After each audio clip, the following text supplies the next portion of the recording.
Hello, everyone. Welcome to the second episode of Weave Myths Season 5. We're here to talk about tabletop role playing games and everything related to playing them online. I'm Eric, and joining me tonight from staff are Amy Hello. and Colin. Howdy, everyone. We're all staff from Mythweavers, one of the largest play by post gaming websites in existence, and home to the largest set of online role playing game character sheets anywhere on the web. As always, Weaving Myths airs live on Twitch here on the first and third Saturdays of every month, and we're joined by the impeccable Twitch chat tonight. Hello, Twitch chat. All right, Colin, take it away. Alright, so we are going into, as our first genre, hard science fiction. So I shift notes over so I can see what I'm doing. Yeah, you should really do that. Read those notes. So what are we doing with genres anyway? I mean, what's the whole point of this? What we're doing is we're grouping games together by form, style, or the subject matter to help promote a shared understanding, When someone talks about, hey, hard science fiction or high fantasy or things like that, we're talking about ways to kind of understand both what you as the GM are advertising and what you as the player are looking at. So we're going to be tackling genres the entire season, and we're going to cover a lot of ground, everything from what you would consider kind of a primary genre to dealing with subgenres to, hey, what if we're taking science fiction and fantasy and mashing them together, exploring possible combinations that you see at least somewhat commonly.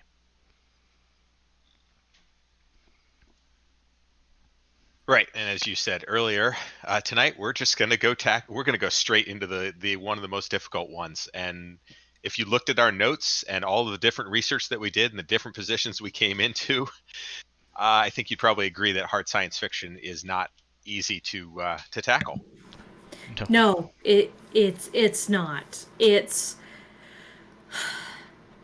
how best to say it? It's very philosophical. Um, it's not even theoretical. It's hard sci-fi. The root of it is how civilization deals with technology, and which is a very heady and philosophical topic. So, yeah. So we chose. Yeah, let's get the hard part over with first. I think. That's definitely not why we chose that first, but... Yeah. Eric. Sure. Okay, fine. I like hard sci-fi. It's a thing for me. And so I wanted to do it, and so I put it on the list because no one else was writing notes. So and you looked at the wrong part of the list. Whatever. Anyhow, science fiction is about advanced technology, the things that haven't been invented yet, or some sort of futuristic. Though it's important to note that that's really relative to where you stand at your current time, because at one point, Frankenstein, Jules Verne, all science fiction. Yeah. I mean, Frankenstein is classic, and I do believe it came before Jules Verne, but The Time Machine is a science fiction show. It's not civilization. I mean, he's on the cusp of the Industrial Revolution and everything. So they're making these great leaps and bounds in technology. But particularly, it's this one character dealing with the time machine and technology. Then you have, in the future, you have the other races dealing with technology in a dystopian future, so to speak, too. I guess it could be considered one of the first dystopians, too. Mm-hmm. Yeah. There's a lot of overlap with dystopia and sci-fi, but we're going to kind of try to disentangle them for the most part and just talk about science, really. Yeah, and it's just... I mean, look at Minority Report. How are they dealing with the precogs and this future crimes division? And what happens when they get it wrong? A classic episode of Star Trek Voyager was dealing with the Omega particle, and Janeway, for a good portion of the episode, has to keep everything to herself. I mean, she's trying to figure out how to deal with this, and yeah. But yeah, Frankenstein could be considered probably the first science fiction work in long form. I mean, I'm sure there were short stories before then, but in long form, I think Frankenstein probably is the first one. I won't fight you And too hard on that. um, but yeah, definitely relative to the time that it came from. You look at a lot of Asimov's work was really very futuristic and very uh, Arthur C. Clarke as well, Like this one, like Foundation. like Foundation. Um, Look at it now, and tastes have kind of changed. And some of like Arthur C. Clarke's or Ray Bradbury's um, aren't as future Mm-hmm. looking Yeah, as they, 2001 is not that yeah, not that far off. 2010. Yeah. But yeah, so you have to keep that in mind. And again, usually, but not always, because space is the great frontier for us now. That's where science fiction goes. But if you look at Sequest, Mm-hmm. that's a science fiction show, and it was all about exploring the oceans that we really haven't explored The Abyss. on our own Oh, planet. Yeah. So doesn't have to be out in space. True. Must we? We must.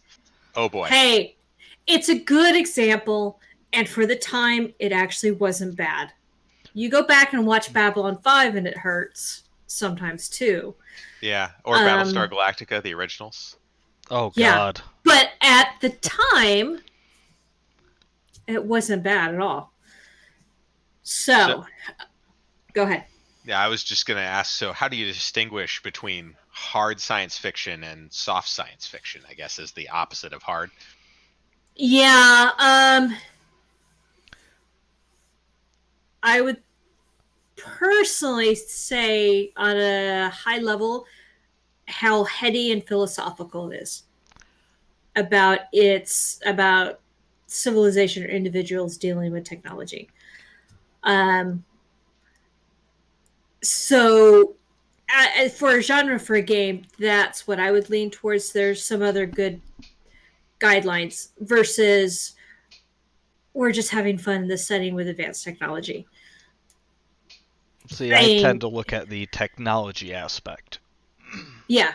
When I'm there's drawing the all line, sorts of definitions. Yeah. Well, do the ships fly like spacecraft, or do they fly like a World War II fighter? To steal one of Eric's examples, Star Wars. Sorry, they don't fly like that. This is not an episode of World. This is not an episode of Doctor Who where you send up right. Wibbly fighters wobbly, into timey space. wimey. Timing. Yeah. Reasonable science, as Tiffany points out. Yep. Yeah. Technobabble compared to that might be real. And so now we talk about, well, does faster than light travel fit in hard sci-fi? Well, we don't have any mechanism yet, but there are a couple theoretical ones that are out there. So maybe there's some margin there for faster than light being still in that hard sci-fi, genre when it wouldn't have been maybe 30 40 years ago, when there just was no way of thinking about potentially going faster than light, no mathematical solutions. Right. And now there are mathematical solutions, not necessarily conductive to human travel, but or practical to achieve the amount of energy that you need to do it. Right. I mean, the faster than light, the ones you typically see in hard sci-fi are some sort of tunneling. That is, using man-generated wormholes or natural wormholes, something like that. Or some derivation thereof, yeah. The one I always liked was the Honor Harrington book series by David Weber, using gravity waves to propel the ship, using an energy sail to catch onto the grav wave and ride with it. Remind me Clarke's second law, Tiff. Oh, that's the any sufficiently advanced technology is indistinguishable from magic, right? That is going to be a point number D. Yeah, we're gonna get there. We're gonna get there here in a second. We are. Yeah, you're not gonna have energy shields. There's just no conceivable way of generating an energy shield right now that actually does what you see in Star Wars or Star Trek. Right. Plasma can be created in a shield, but it takes an oval-like opening to be able to do it. Large It's amount just of not. energy. Yeah, Yes. and you're gonna get lasers, but you won't see them. I'm firing my lasers at you. Freaking lasers at you. And it's just going to be this silent darkness, and then holes are going to start appearing in your ship. Shut up, Right.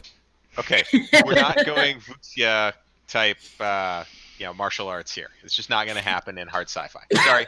Yeah, the lasers that you see Go ahead. now that are continuous, that you do actually see the color, aren't high enough energy output to be damaging, Right. except to your eyes. Well, and when you see the color, that's because there's intervening particles of the air that are diffracting some of that light, and so that you can see it. Right. In space, there's none of that. As opposed, hard sci-fi, it's going to be something like, let's see, going back to the Honor Harrington, fusion bomb, reaction pumped masses, X-ray laser. You don't see the laser, you just see, oh god, that just blew apart. Yeah. And to be perfectly honest, I see missiles more than lasers because lasers are so high energy. Well, that's what Honor Harrington is, Amy. Mm-hmm. Yeah. Yeah, we're going to talk about that when we get to systems. About systems that focus on kinetic energy weapons are still pretty darn cool because you can point and you know where it's going. Exactly. Cybernetics and enhancements such as that are not that far off. We got people running around with cybernetic limbs now. Mm-hmm. That they actually do use the muscle memory. They're starting to tap directly into brainwaves now. Yep. Yeah, I mean, they're doing some fantastic stuff. So, and fully autonomous robots, we're getting there too. So, too bad we can't cue up the video of the Boston Dynamics. No. Oh god, the dancing. Guys doing the dancing. Yeah. Chubby checker. Oh, jeez. Yeah, it was hilarious. Awesome. Yeah, get in trouble with that. All right, so elephant in the room time. What about magic? Clarke's second law. Magic. It's just Clarke's second law. Anything thoroughly advanced enough seems like magic. Also, in sci-fi settings, your mental psion abilities are the magic. The ability to be able to use your mind over matter. Star Trek, the guys in the cage. I can't remember the name of the race. Big heads, pulsing veins on their heads. Seemed really, really magical, but their brains are just that more advanced. Q. Yeah. I'm gonna have to cut in there because when you said the gigantic pulsing brains and veins and things, I think Madeleine L'Engle and Wrinkle in Time. You mean? Let's see. Oh no, she's got it. That one, yes, science fiction. It's one of my favorite books. Totally. I like it too. Science it's on a fiction. shelf back there. Yeah, the Telosians. But Q is magic. It's also a plot device, but he's magic. But he's so thoroughly far advanced. At least he's not MacGuffin. Yeah. Did I not grab that? Oh, that's one of my favorite series. Anne McCaffrey's Tower in the Hive, which is following on the Pegasus series, which they use AI ships and telepathy. They're dealing with technology and how they're developing this technology. But it's technology is the key aspect. It's not something where it's just eldritch voodoo spirits from beyond that aren't something that you can point to a rule of science that's governing it. It's not mysticism. It's not the occult. It's metaphysical and technological. Yeah, and a lot of it traces back to the argument that the human brain currently uses so little of its potential that, could happen, could not happen. No one can say it can't. Yeah. Exactly. I mean, so But yeah, it really comes down to you have the eldritch, the arcane, the occult, the mystical. That's your magic, which goes into science fantasy or fantasy, Mm-hmm. and then the metaphysical and the technological or the advanced technological is the supernatural and not supernatural, the preternatural in science fiction. Superhuman. Super, Right. Mutant, that sort of thing. Yeah, yeah. transhumanism will come up later. Prep yourself for it now. It's coming. Dun dun dun. So Uh, yeah, go and I ahead, think Eric. that's probably the important part there is that you could write a constrained setting that just says it only uses technology that we know now. But that wouldn't be any different than modern fantasy. Yeah. Another one. Sorry, I forgot to grab this one when we talked cybernetics. Oh yeah, Neuromancer. It's a great book. So, I mean, most systems are going to have some sort of twist or angle or opening through which the sci-fi is going to be viewed, a lens into the future. Yeah. So like, trying to think here. What's a good armor? Mm-hmm. Kind of it. Yes, there's all sorts of technology, but it is also about the character. And how he views the technology and what he's doing and how talking to people who are using the same technology. And it's a good one with the twist, so to speak. Just trying to think of others. Stargate, Stargate's a good one. Oh yeah, sorry. Robotech.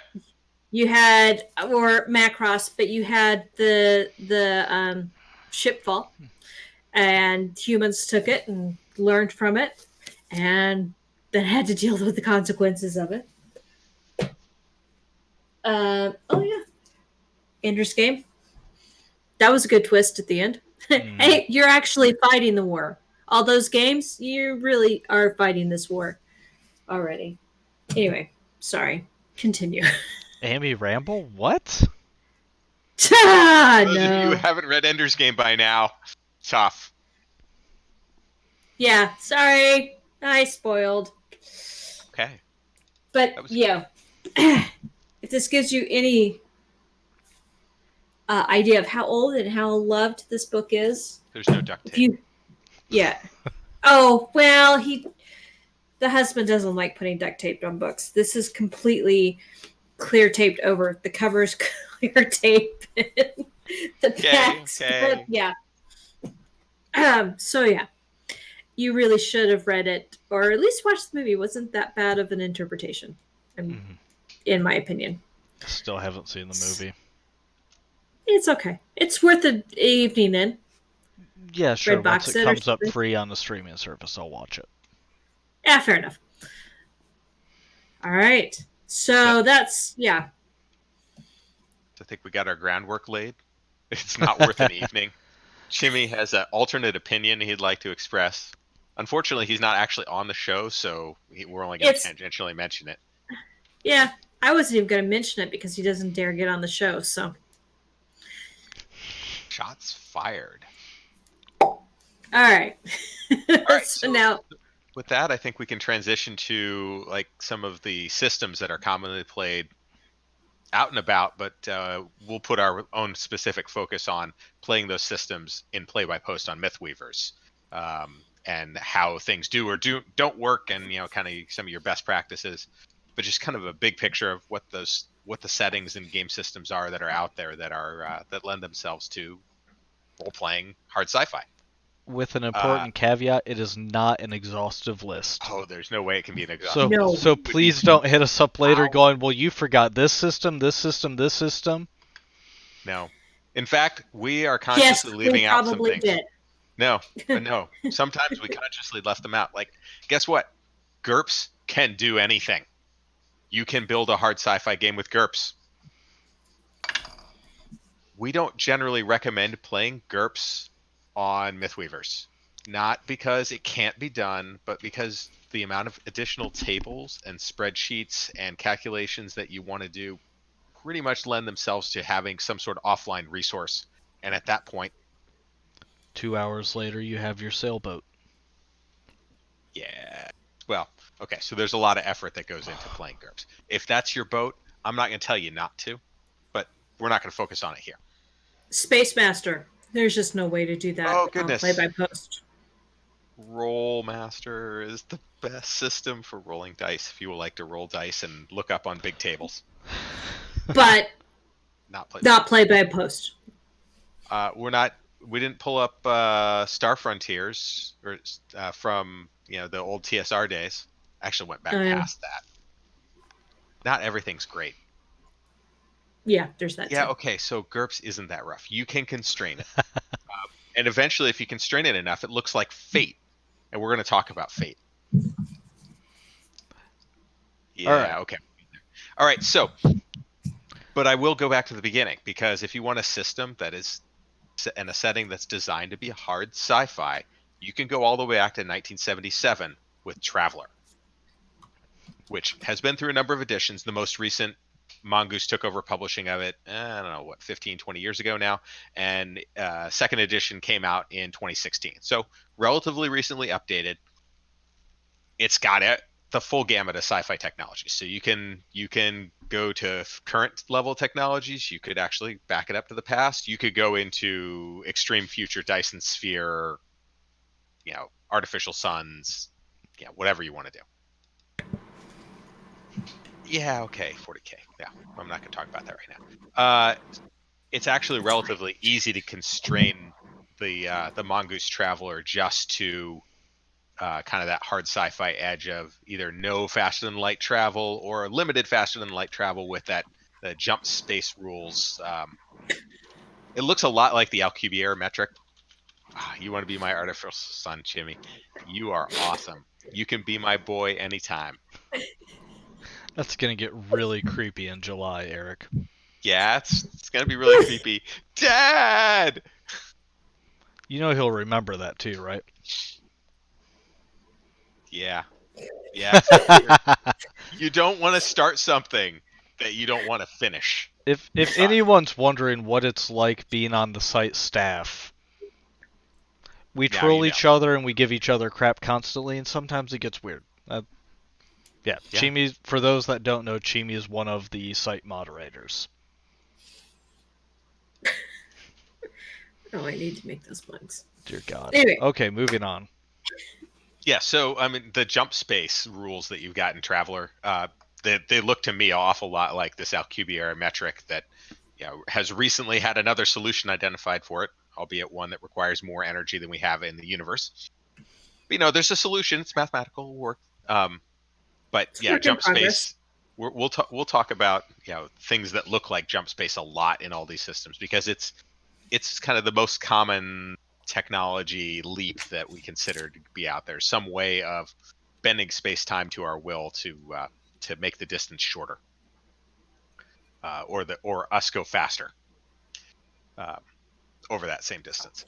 But Traveller, it already recognizes that kinetic energy weapons are just inherently more scientific than most of the energy weapons that are postulated by sci-fi. So there's page upon page of missiles and rockets and guns and paintball. I actually saw paintball in there as an actual weapon. So you've got zero gravity, low gravity. That would be nasty. Yeah, you really wouldn't want to. No, that would be sorry. Yeah. Just the thought was like, that would be bad. Sorry, I tangent. No, it's not a problem. I like your tangent. And there's, as I said, there's a lot of stuff in there. So when you add that all up across all the different technologies, it's about a 300-page core rulebook, which you can still get for the bargain low price of about £50 if you want to go buy one. So it's kind of a fairly intense, crunchy system, but it's not so crunchy that I would say that you can't play it on play-by-post, because you can cut out the sections that you don't need and get it down to something that's probably pretty reasonable in terms of the number of rules that you have to keep in your head. Yeah, don't roll for your character. Just no. No, Traveler. Traveler has that built-in mini game. Oh, It but has that since just, the original. oh, You can actually die during Yeah. character Who creation. doesn't like dying during character creation, Amy? I'll be honest. I still haven't jumped into Traveler. It's on my list, but well, we'll get into what I went with instead of Traveler back when I was looking for a sci-fi system. That's coming. Oh yeah, Get your we'll get drinks there. ready. Save your beverages. All right, Shush, so Tiffany. yeah, no, you don't get that. Doesn't count. We didn't mention it. You mentioned it. So yeah, that Traveler is I think a really good option to get into hard sci-fi if you're looking for something that plays well in play by post, because there's not, well, there's a bunch of mechanics. There's not a lot of mechanics that say, oh wait, hold that thought while I interrupt it with this other thought. Everything is very turn-based, especially the ship-to-ship combat.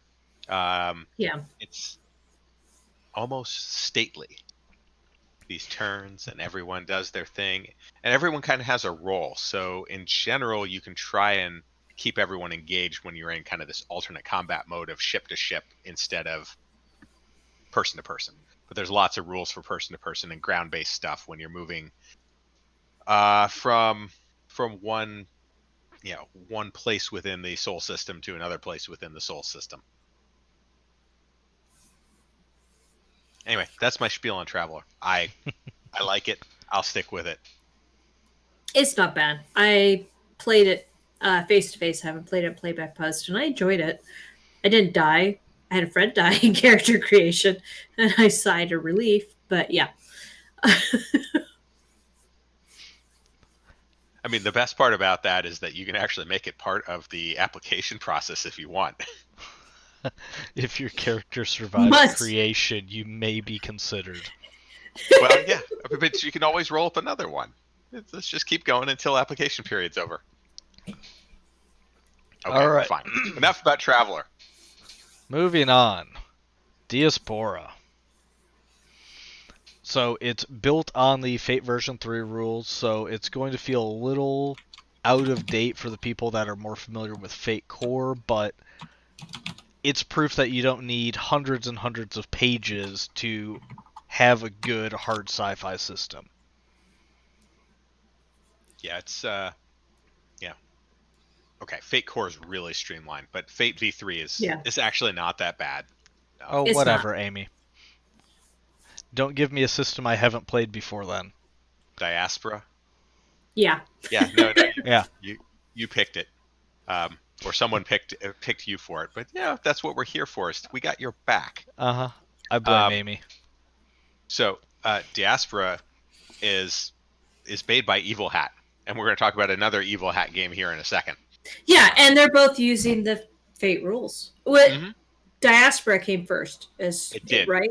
Yeah, and it hasn't been updated as recently. I can't remember the last publication date on it, but I want to say it was in the early 2010s. Partly because Fate V3 got supplanted by Fate Core and Fate Accelerated and other ways to Fate now. And from what I understand, Diaspora is more about the civilization and basically your role within the larger culture. Right. There's a big section on setting generation. So its big shtick is the cooperative effort of kind of building the setting that you're going to play in, which gets your players really invested. Yes. So that much I think is really awesome. Sounds it's got a little powered by the apocalypse, the way you describe it. There's a little bit of that in there. There's hints because that's kind of where Fate.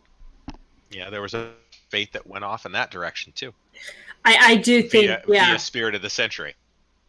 Yeah, I do think that Powered by the Apocalypse is probably a little baby or cousin of Fate. Let's be honest.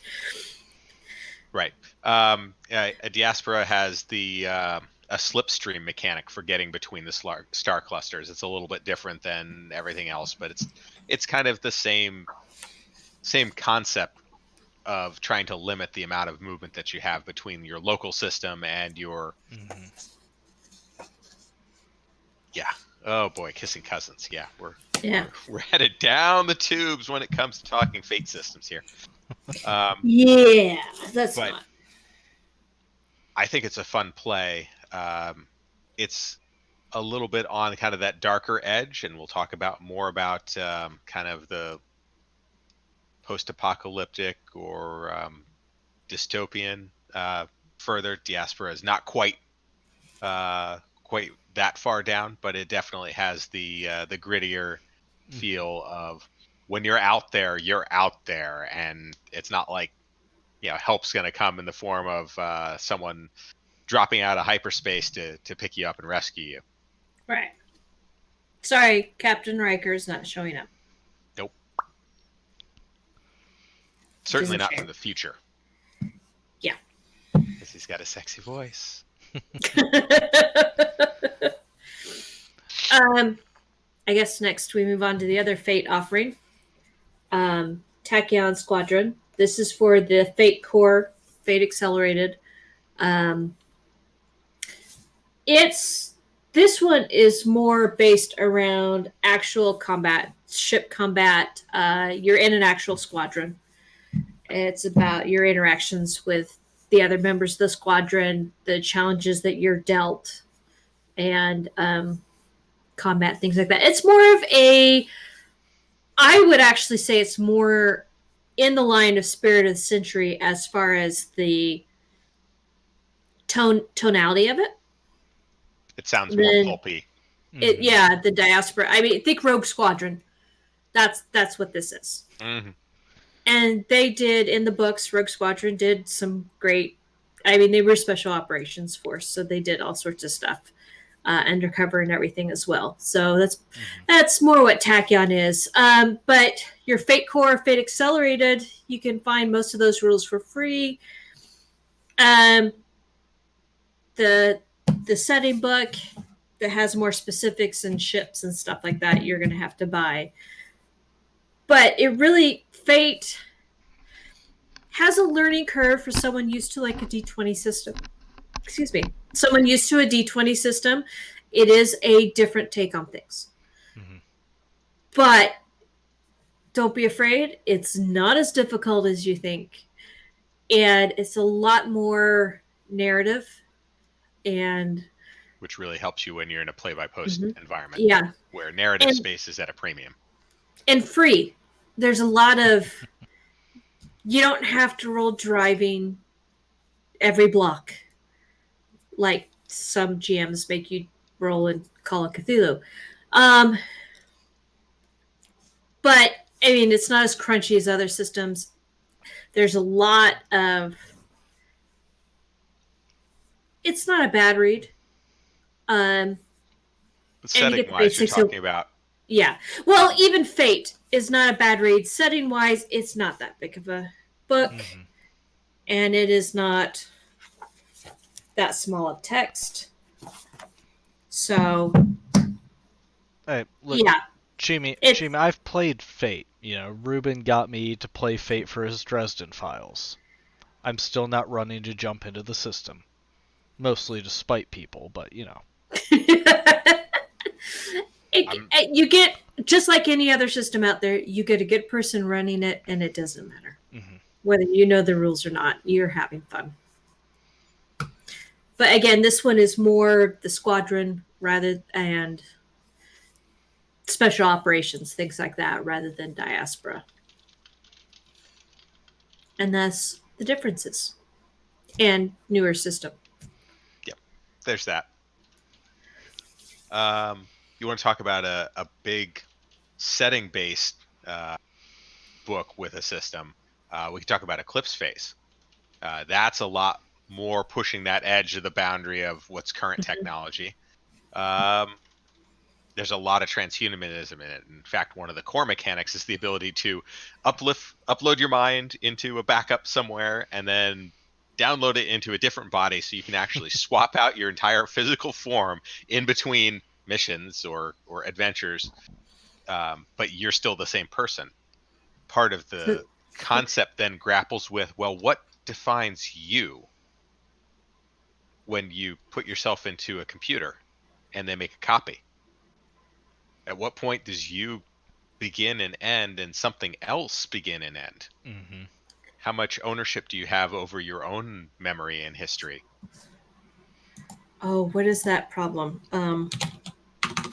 Theseus's boat. Theseus's ship paradox. Basically, God. you're replacing a board at a time. And when Mhm. does it stop being Theseus's ship? Or does it ever stop being Theseus's ship? Don't forget the other part. If you take all the rot out of the original wood and rebuild it, Yeah.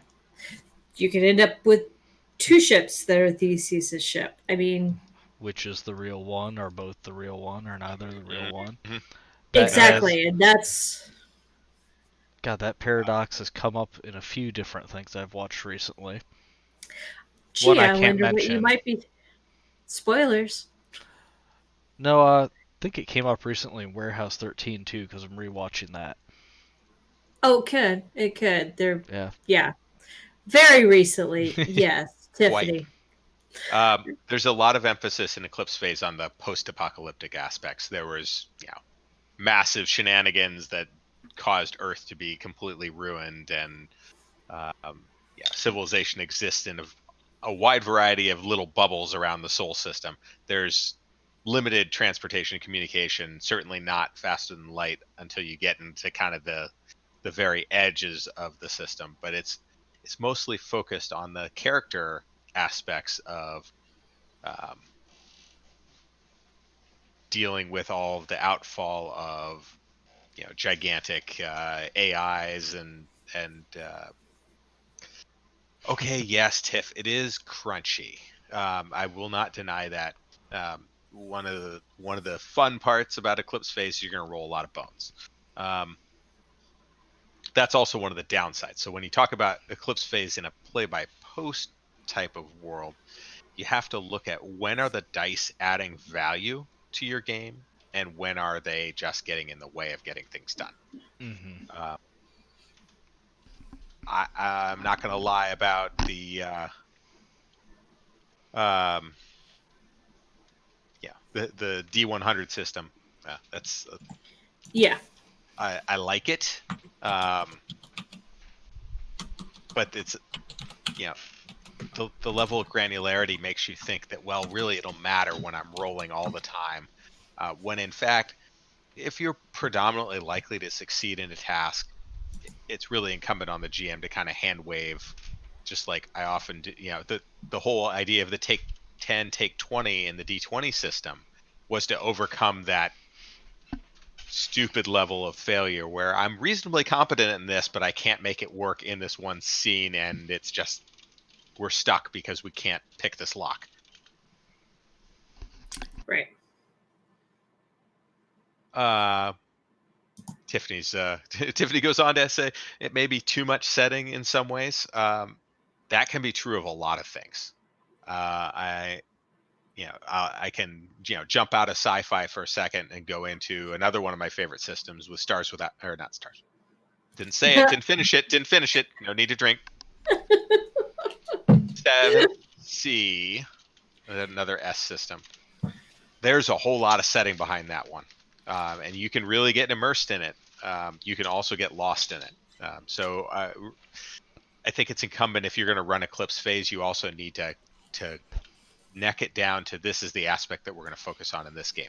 That goes into a point that one of our side editors gave to us, which was, you always have to take into account the characters and the players' motivations in playing a hard science fiction game, because it's about exploring that consequence of the technology. And if you have different thoughts about what those consequences are going to be, just like the three of us had different thoughts about what this was all going to be about when we started talking about it, you may end up in a place where the game's just not fun for anyone because no one's getting the outcome that they thought they were going to get coming in. Right. And you and to be clear, when you first open up your ad when you're running it about what you're expecting out of the game. You've got to communicate with your players, and your players have to be able to communicate with you, which is really the key. Yes, you on with your any water, play-by-post. Amy. So easy for her to say communicate. Stop it. I had to get another beer for what's coming. Yeah. Just for you, Tiffany. Alright, so going into the next system. What could it possibly be? What could it Colin's possibly gonna do be? the lead in. Yeah, right. So another hard sci-fi system is, or at least in our opinions, is Stars Without Number, which, let's face it, I've rambled about a lot. Yep. A lot. Yes, you have. In fact, we didn't. Neither Amy nor I bothered to write any notes. You just when left I wrote it it alone in, I was and like, notes and Colin's happened. gonna talk here. Alright, so Stars Without Number is a post-apocalyptic setting in its base form. Shush, Tiffany. Tiffany is one of the acolytes of the system. That shall not be named. Post-apocalyptic. So this is further post than Eclipse phase, which is kind of like relatively recently picking up the pieces of the mess. Right. Stars Without Number is more like your, 600 years later, humanity getting back to the stars, that which survived. You've got a lot more of a feel of, there's a little bit of Firefly feel to it. There's a little bit of, well, a lot of, not necessarily early sci-fi, but there's a lot of the exploration involved. And, okay, there's ruins, there's lost tech, there's this, that, the other, Humanity's known systems got hit by some cataclysm and all the advanced tech is gone and doesn't work. And so you're back to using this little old tunneling type we mentioned earlier. One of the common FTL methods is something like a wormhole generation. So that's what you see in Stars Without Number. You've got Psionics, which, again, mental power is kind of a gray area with hard sci-fi, but they explain it with, exposure to the energies from drilling through space are what cause the emergence of psionics. So they kind of cover all that. You get your cyberware, your bionic type enhancements, but those come with penalties. You don't just get to upgrade your muscles. Okay, you're stronger, but maybe psionic healing doesn't work as well. Maybe medicines aren't as effective. You start adding up strains to your body the more enhancements you put into it. So it's very much in keeping with the hard sci-fi feel of, there's a balance to things. Yeah, you can toss in technology to replace your organic eyeballs, but there's an impact as a result. Yeah. This is the Theseus both paradox again, because it's yes. At what point do you stop being you, the human, and start being you, the robot? Yeah, well, and it gets to a point you got too many enhancements, and, well, guess you're healing naturally because medicine's not working and psionics aren't working. And then there's an entire section in the revised edition rules, the most recent rules, specifically for running transhuman campaigns.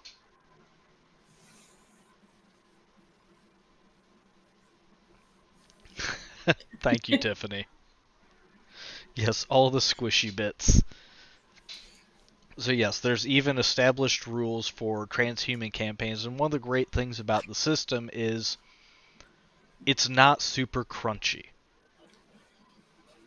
It really isn't. I'd say it is less crunchy than even 5th edition Dungeons & Dragons. So how much of that gigantic rules compendium would you say is setting versus rule? Most of it is setting. It really is.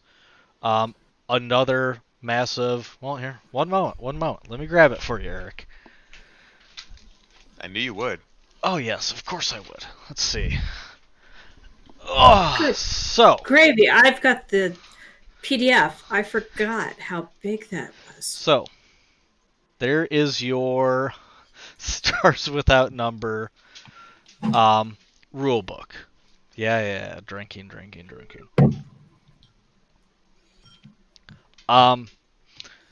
Yeah, most of it really is, well, there's a lot of setting. There's, there's an entire chapter just on things like transhuman. There's an entire chapter on AI and playing an AI character instead of an organic. But you also have there's a great section, and I know it's been mentioned many times in the past, there are die rolling tables for making worlds, for making governments, for making organizations, for determining this, that, the other. So even if you're not into the system itself, there's roll tables you can use to create stuff for other games. And I know people that have used stuff like the organization roll tables for their fantasy game. So there's a lot of stuff. Now, so you've got that. And then you've got all the splat books, which a few of us that were Kickstarters, like Tiffany. Then there's that. And that is... Yeah, it'll go splat when you drop that on your foot. Yeah. No, this, Eric, is called the, well, I call it the player correctional device. Hey, I've got it upside down. Yep, there we go. But yeah, so this is all the splat books. And the great thing is all the splat books are backwards compatible. Or forward compatible. So it's at least that got that much in common with GURPS then. Yes, just without the hell that is, let's do some calculus to make your vehicle. Yeah, how about that? How about those delta V calculations to figure out your orbital mechanics? Hello, Kerbal Space Program. No, we're gonna do them by hand. Yeah.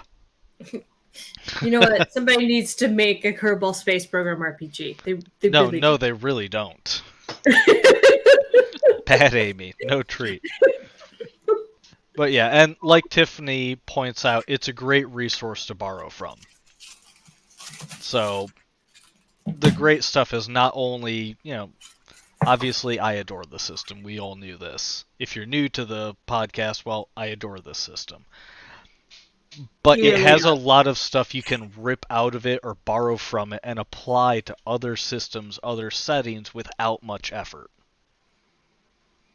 So... Hey, we'll throw shade at Hero System too. Don't worry.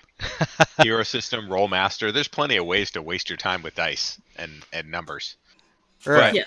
Let's shift into near future local system sci-fi. No faster than light, Eric. Okay, fine. I mean, unless you All right. want me to talk about the Church of Stars Without Number more. Damn you. I know Tiffany's all for it, but why torture the rest of the chat? All right. Moving on then. So say you want something that's a little more near future. Say you want something that's got a widely understood published setting. Maybe even something where there was a well-known TV show about it. No, I'm not talking about Stargate. Though I would. No, I'm talking about The Expanse, which is a great hard sci-fi show. Obviously, there's aspects of it that are kind of pushing the limits because you have to have that angle to kind of explore new things. But we're basically dealing with the only way you're going faster than light is through the wormhole system, which is not exactly a walk in the park. You've got the proto-molecule stuff, which is kind of pushing that the edges of humanism there. But for the most part, everything obeys the laws of physics, and no one's going to be jump jetting around like a USS Enterprise. It's all about the science. But what I really like about the Expanse RPG is that they took all of that hard calculation stuff and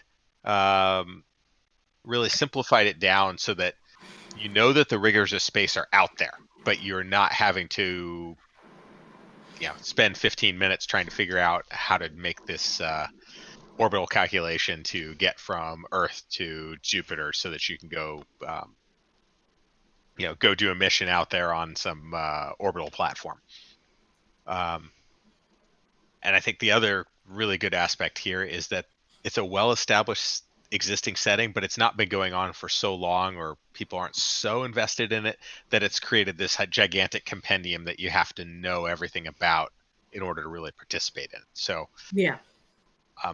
I actually have not played the Expanse RPG, but I ran across it when I started doing research for, well, what makes a good science fiction, and particularly good hard science fiction. And this was one that was commonly recommended out there among the community of gamers, simply because of the ease of pick up and go. So, again, not free, recently Kickstarted, but not free. But you can find it out there, and I personally don't feel that it's too expensive. Certainly not any more than any of these other systems that we're talking about. And it's a good, quick pickup, a read, and maybe for some people a good intro to, well, maybe I should go pick up that great TV show on a streaming service and go get myself read the involved. books. The books are good too.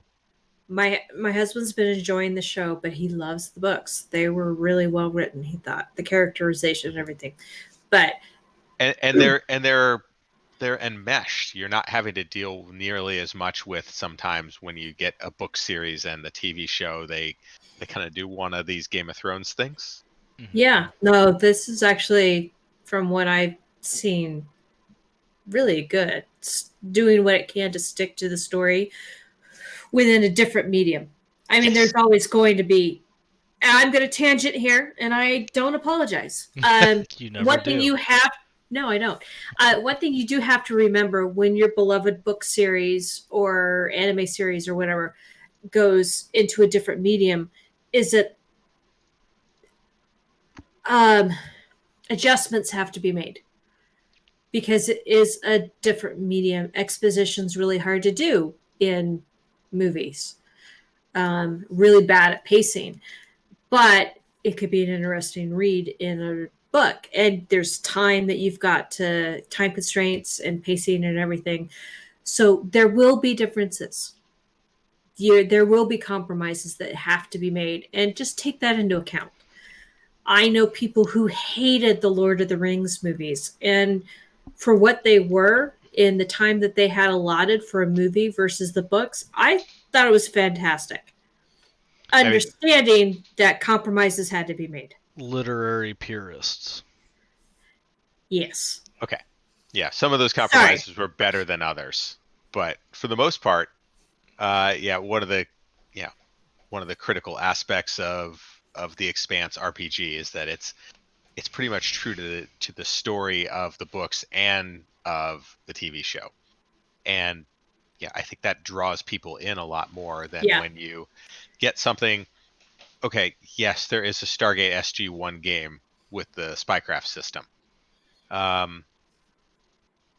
There's enough differences that when I went and said, I'm going to go run a Stargate game on the Weave, I looked at it and I said, nah, that's not what I'm looking for.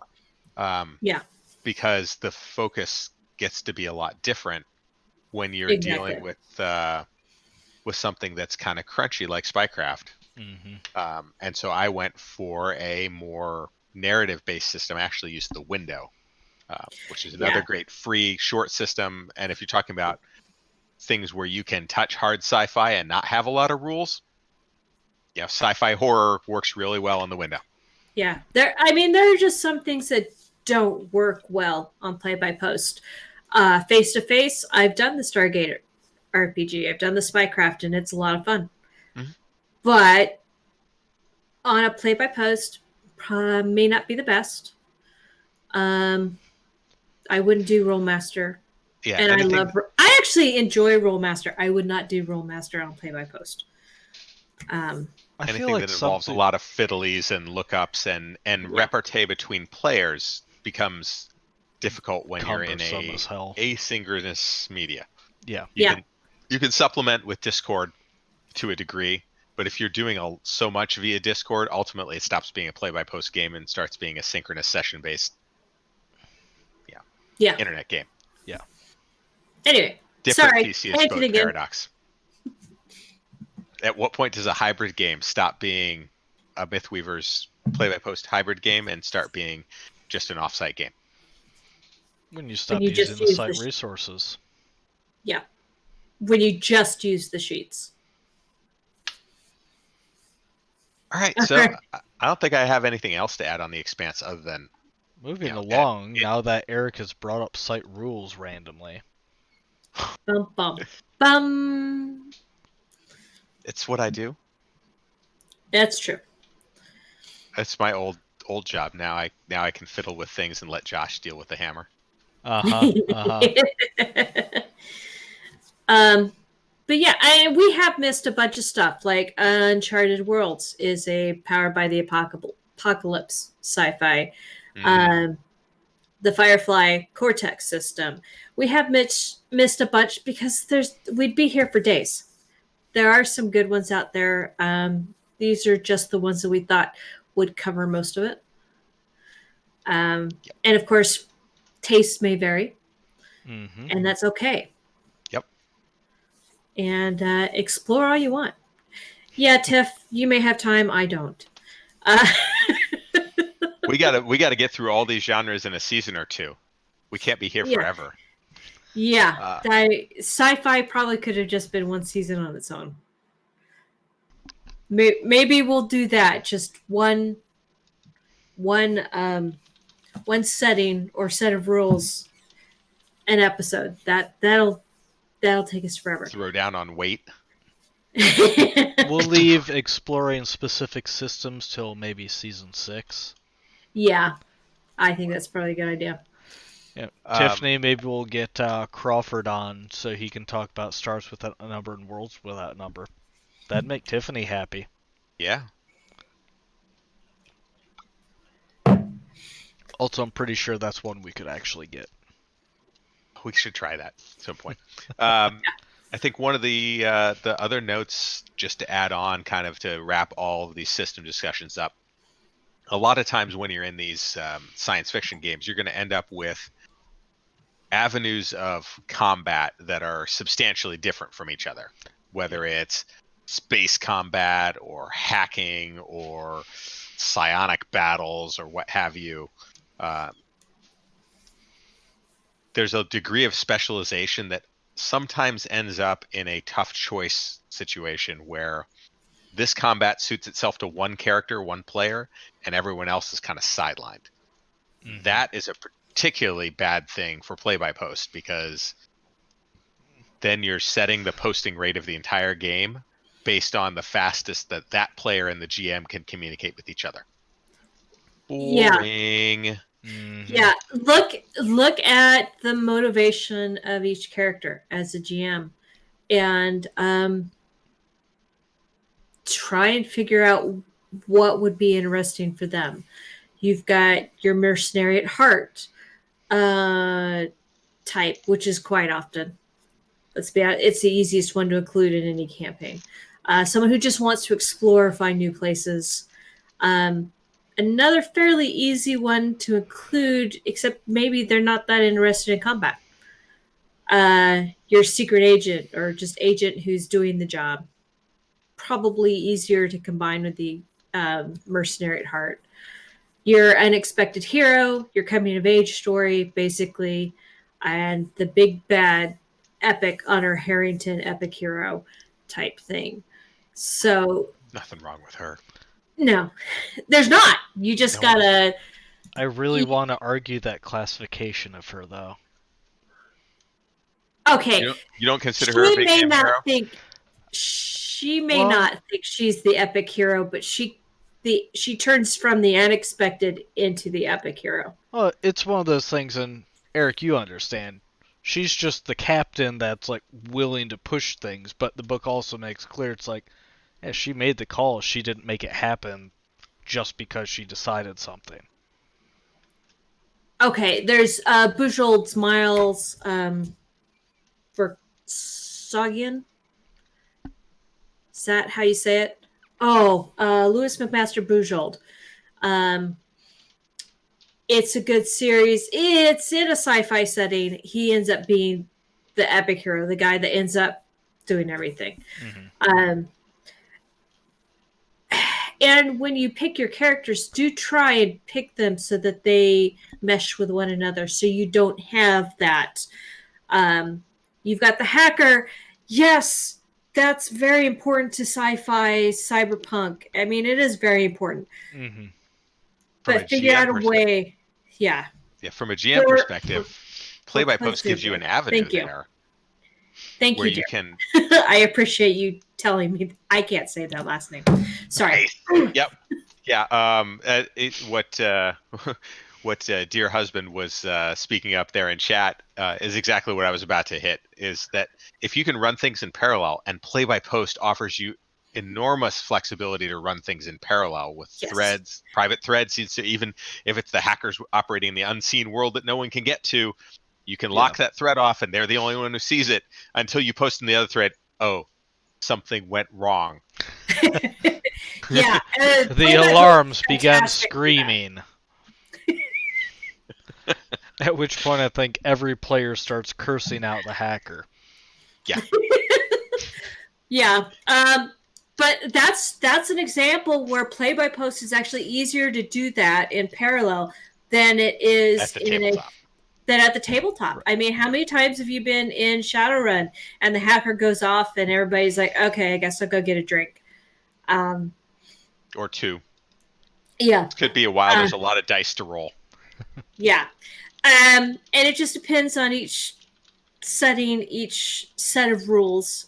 Some do it better where you can do it in conjunction in turn rounds. There are some that you can do the hacker in the same turn as combat, so they're doing something while everybody else is in combat. So yeah. Right. Yeah.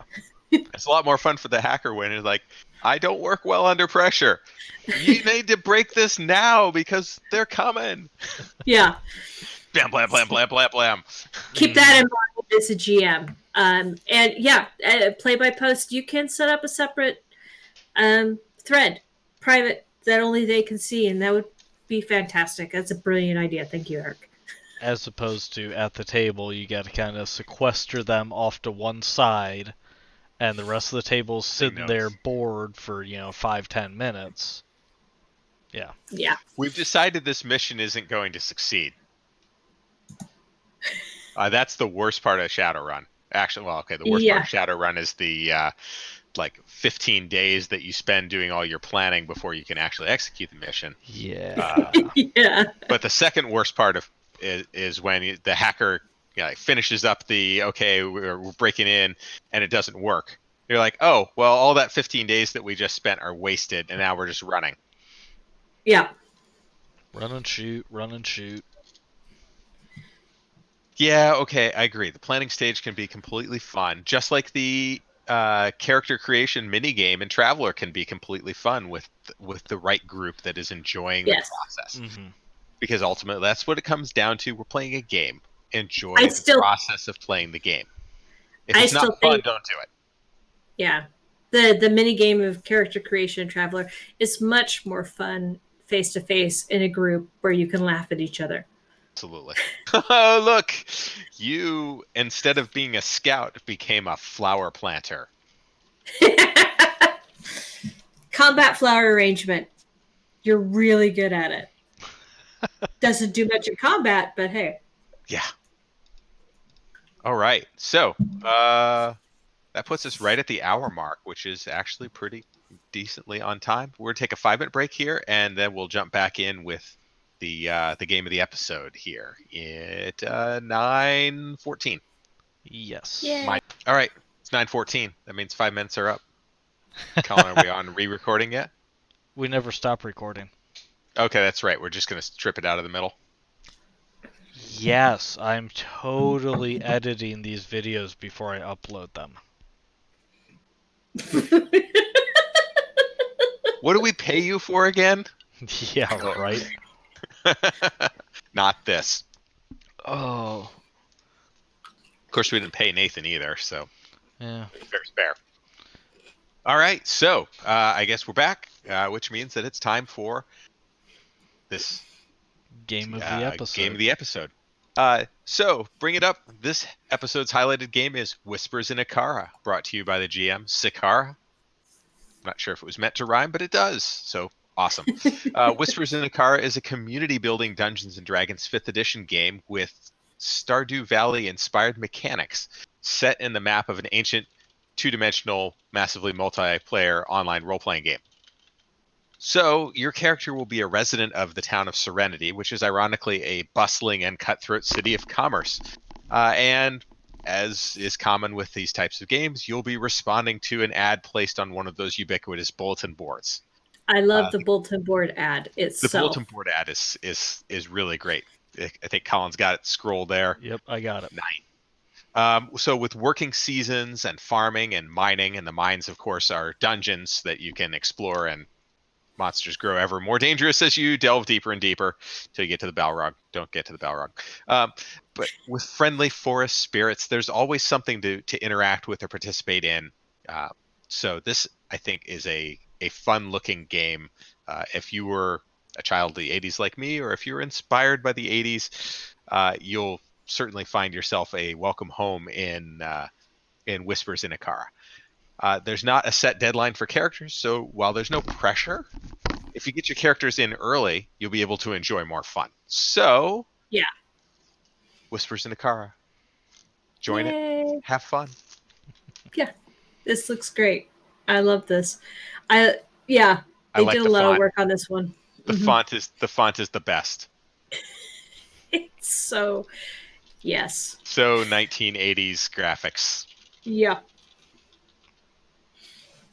Yeah, it's a really well done ad, and they put a lot of work into it. So, and there were several good ones this week. So this is a little hard pickings, which I think is a good trend. We're starting to tick back up, seeing more game ads, which is a good thing. We're coming out of the tough winter. Yeah, tough winter. I'm so ready for this winter to be done. Yeah. I'm ready to pretend it's actually a new year. I mean, we're in month 15 now? Month 15. Yeah, month 15 of 2020. 2020. It's like that meme where it's like 12/31/2020. Everyone's like, "Yay!" And then it ticks. It says 13/1/2020. Yeah. Dang it! Pretty much. No. All right, so it's time for the free-for-all. In the free-for-all, we answer questions and generally just tangent without having to follow any script. Of course, though, starting out, we must first answer what is making us happy. We'll start with Amy. I got a new car. Well, a new used car.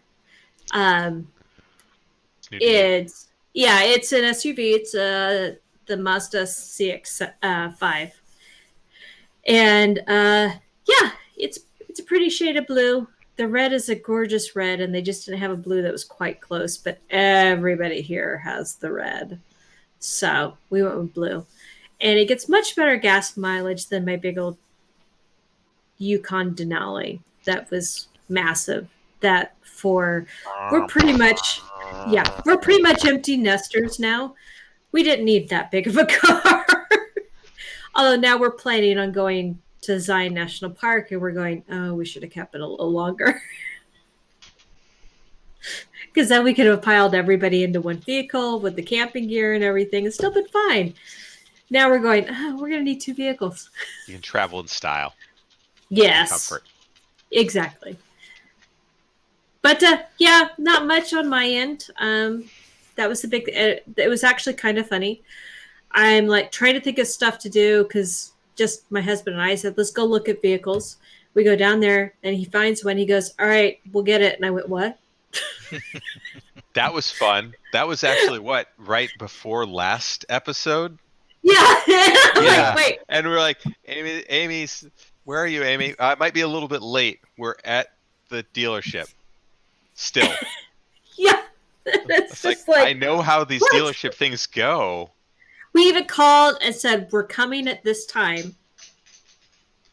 we want to be ready to then go. they take you into the back room with a big stick and like, contract. Well, that wasn't, yeah. Hate But you. it was just, they had nobody in. They said, yeah, you'll be fine. Come on in. And they ended up selling 3 other cars right before we were ready to sign the paper. The business office was busy. And it was a Saturday, so there's only one person there. Oh, naturally. But it was kind of hysterical. And I'm like, wait, now? Are you serious? I just wanted to go do something with you. So anyway, yeah. No reason to wait. No time like the present.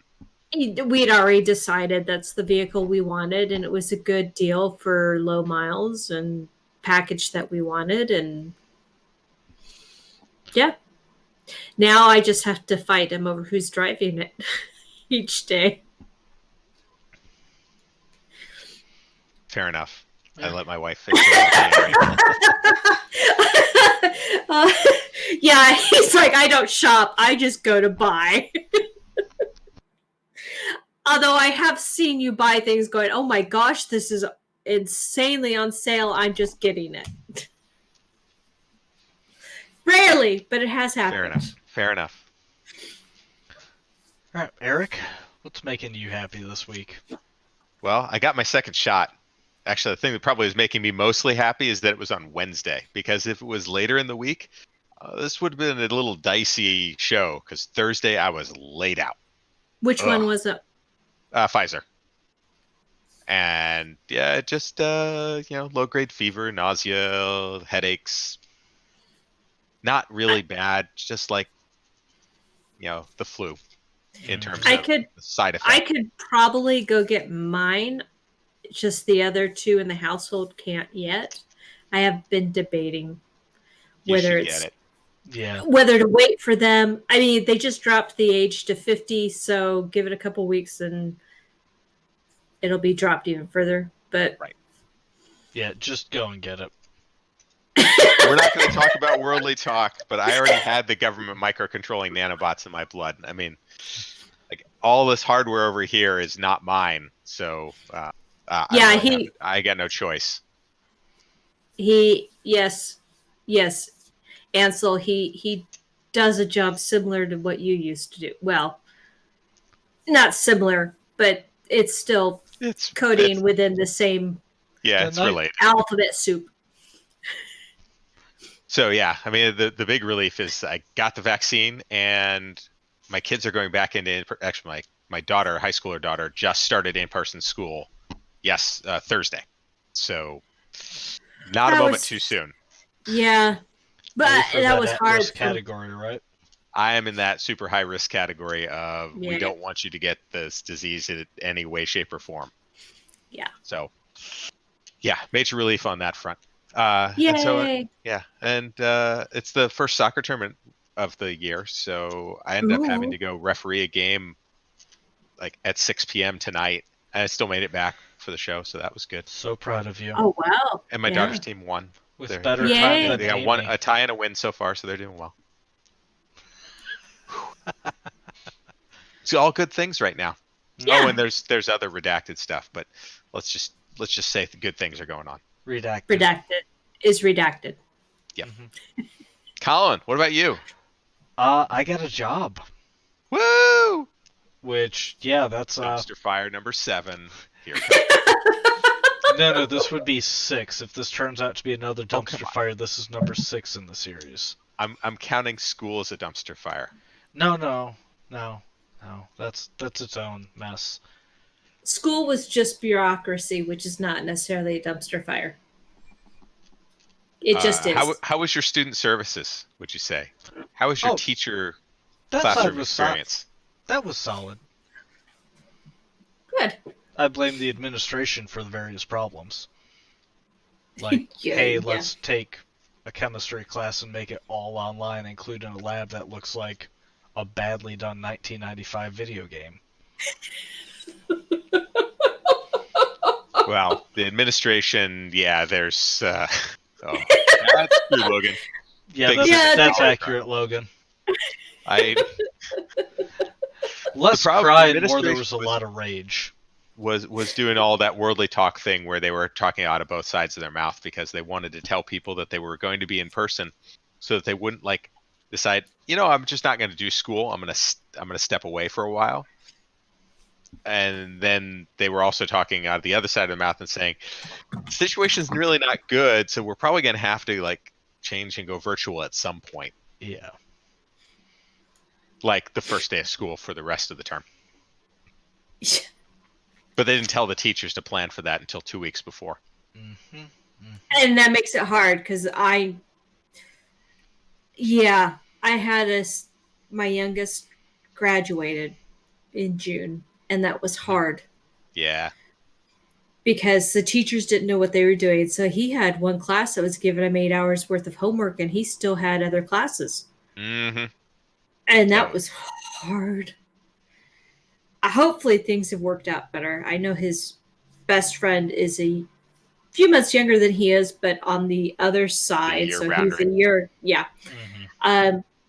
And he's got a job. He goes half to a technical school for their composites class. He's taken that, and then he does halftime at the high school, and he says it's much better than it was last year. So it's fantastic. Yeah. Ours have been improving, and now they're working on the hybrid model, which will be even more excitingly broken, I'm sure. But yeah, that's the way it works. Yeah, it will be. Let's be perfectly honest. But hey, they'll have it, and they'll have that experience just in case. Yes, just in case something bad happens again. Because there are some students who learn a lot better that way. Mm-hmm. If you can get the accountability up, virtual schooling can be good for some students. Mm-hmm. My oldest one went to a high school that was go at your own pace, virtual. Go at your own pace, virtual. And when he went, crap, I've got to get all this done. Man, he did though. I mean, cranked it out. Anyway, sorry. Continue. Right. What? We have some user questions. If you'd like to dive into those, Eric. Sure. Yeah. So it's funny when we actually solicit user questions in advance. We get questions. First one was from user Derek, who asks, "How do you handle players whose view of how things work diverges from the GM and other players so much that it becomes disruptive, without resorting to physics or game physics type lectures?" That's an excellent question. So we're going to start with communicate. Tell Colin he owes us one. I'm getting another drink. Okay, good. Because we just did communicate.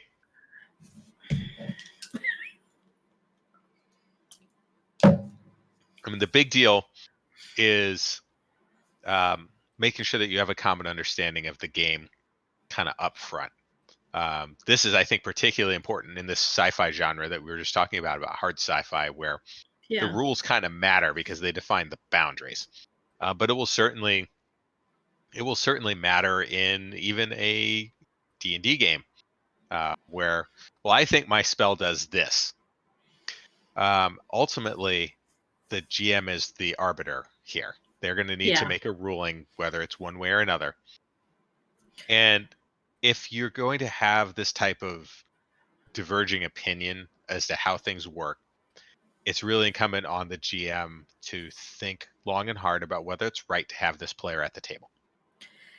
It could be a momentary thing where someone just needs to find a way to politely remind them that, again, the GM is the arbiter and they need to respect the knowledge and opinion and direction that the GM wants to take the game. You've got to have that respect for the GM. They're the ones doing you the favor, to be perfectly honest. They're putting in more work than you are. Yeah, a Discord discussion is a good idea, Tiff. But really, that if you're having to get to the point of convincing someone that you're right, and to get them to admit that you're right, you've probably left the reservation when it comes to keeping that relationship in the game. Because ultimately the games run on what's termed in the social contract world common consent. Everyone basically Stop rolling around, Colin. Making me dizzy. Everyone has to agree on the framework for their interactions. And if you have a player that just doesn't want to play ball, it is not worth the group's effort to try and convince them to play ball. It's not imperative to keep them. You don't There are have to do that. thousands of players on the Weave. There are inevitably in every game advertisement, except for only the most obscure systems. In general, there are always an excess of players, and GMs are making decisions about which players to take and which players not to take. We've covered this in other episodes about fishing and cutting bait with players and keeping in touch with those who are kind of on the backup list. Yes. So you basically have to just draw the line and say, look, this is how I, as the GM, ruled it. If you don't like it, you either just have to suck it up and move along, or thanks for playing, no hard feelings, hope to see you again in another game. But Logan's keeping it within the genre. Just put them in the airlock. Goodbye. Yeah. And move on. Yeah. There's a dead body. Someone is suspect. No, the GM did it. Yeah. And it's the hard part of being a GM, but sometimes you have to make that decision. And sometimes you have to privately message the GM going, I support you. Mm-hmm. So the GM knows that they're not alone here. The whole group. Right. And so as a fellow player, it's important for you to stand up, not to argue with the other player, because that would be inappropriate, but to just say, hey, the GM said this, let's go. Right. Yeah. And just let the GM know that you're standing with them, unless you disagree completely with the GM. And then again, it's the GM's game. They're the arbiter. That's how they want to run it. And you can say, well, maybe this game wasn't for me. Thank you. I've had fun, but I think I should leave now. Yeah, that's the exact opposite. Yeah, there's a boundary where if you're not happy in the game and you don't like the way the GM's ruling it, there are plenty of other games. Let's go find one. Or start your own. Yeah. Yeah, don't be silent. It comes down to the communicate.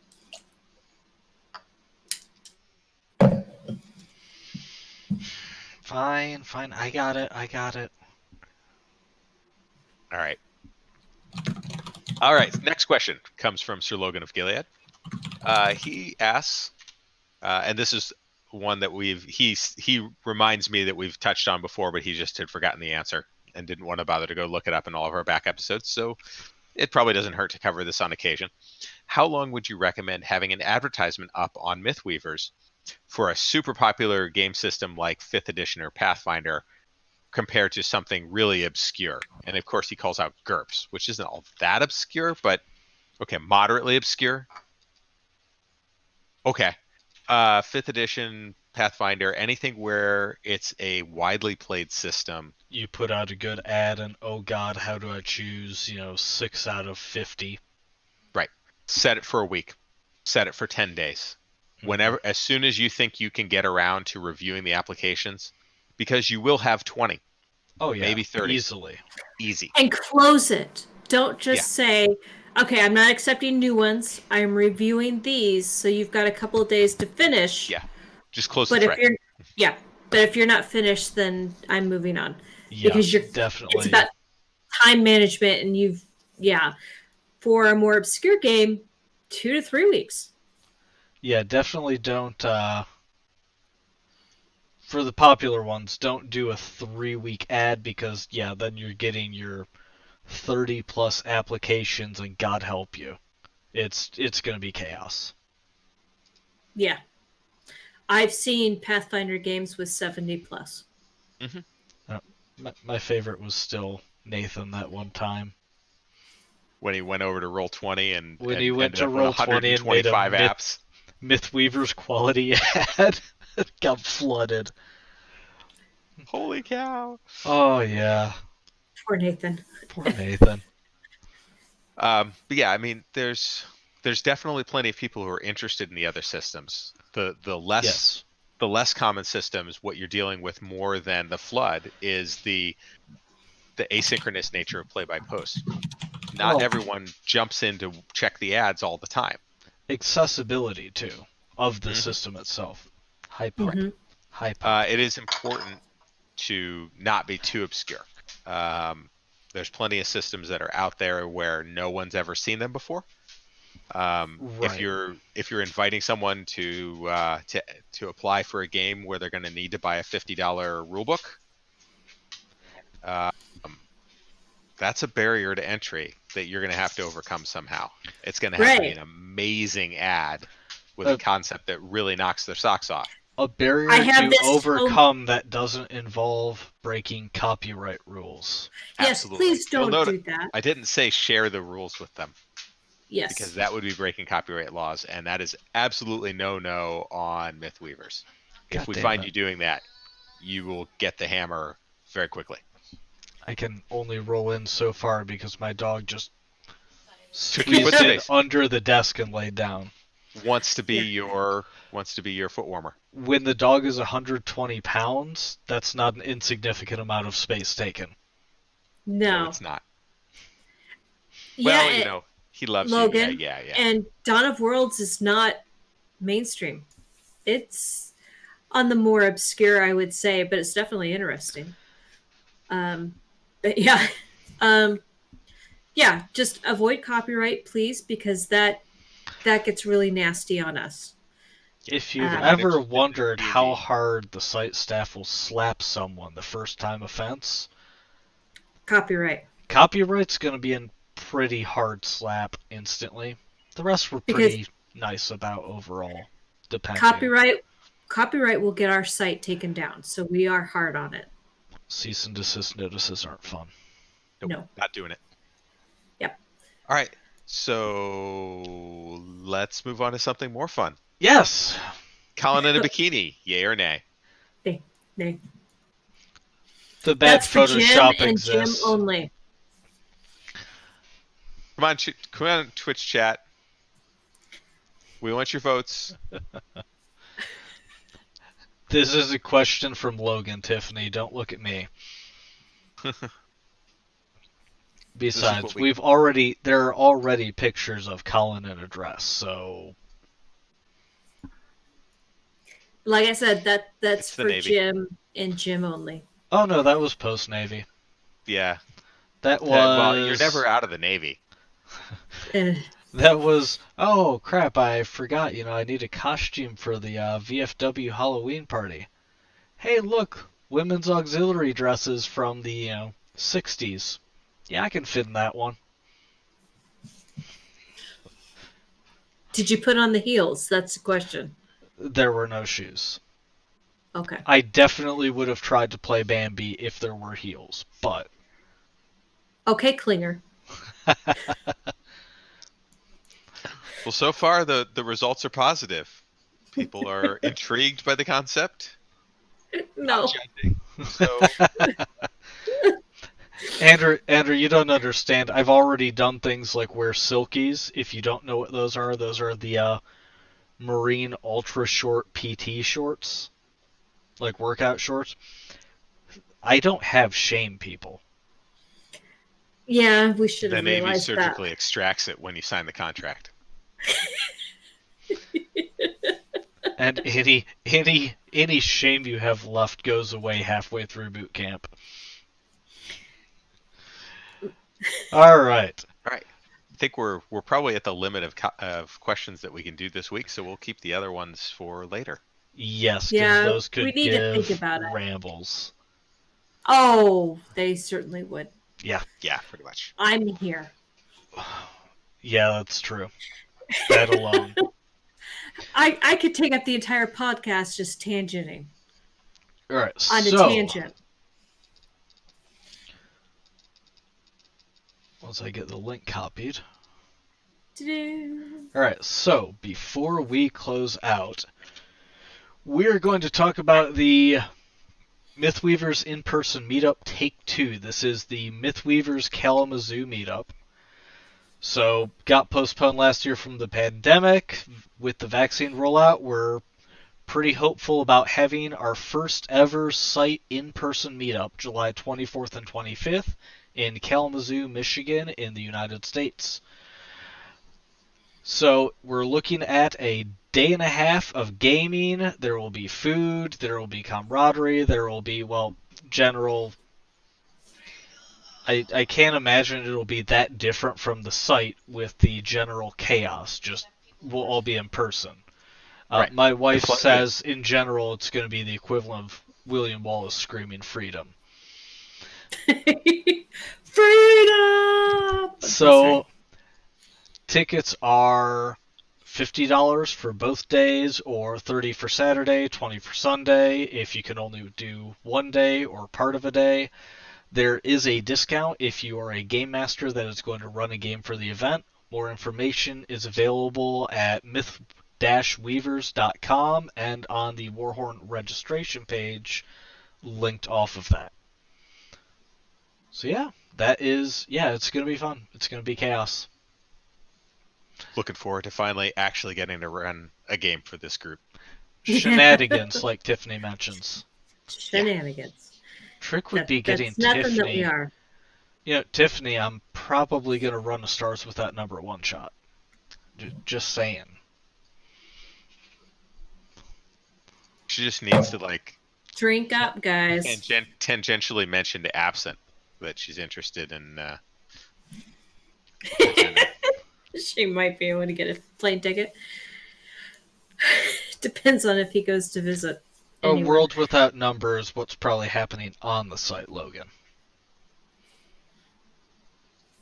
Because, final rules are out. Alright, anyway, before we... That's important. Yeah, before we go wildly down the rabbit hole, Eric, why close us out. Why don't we close this out so that we can switch over to After Dark? Yes. All right, but before we wrap up the show, I just want to remind all of our viewers that Weaving Myth is made possible by our Patreon. If you'd like to support us and get access to the sweet, sweet rewards available to you, definitely consider signing up.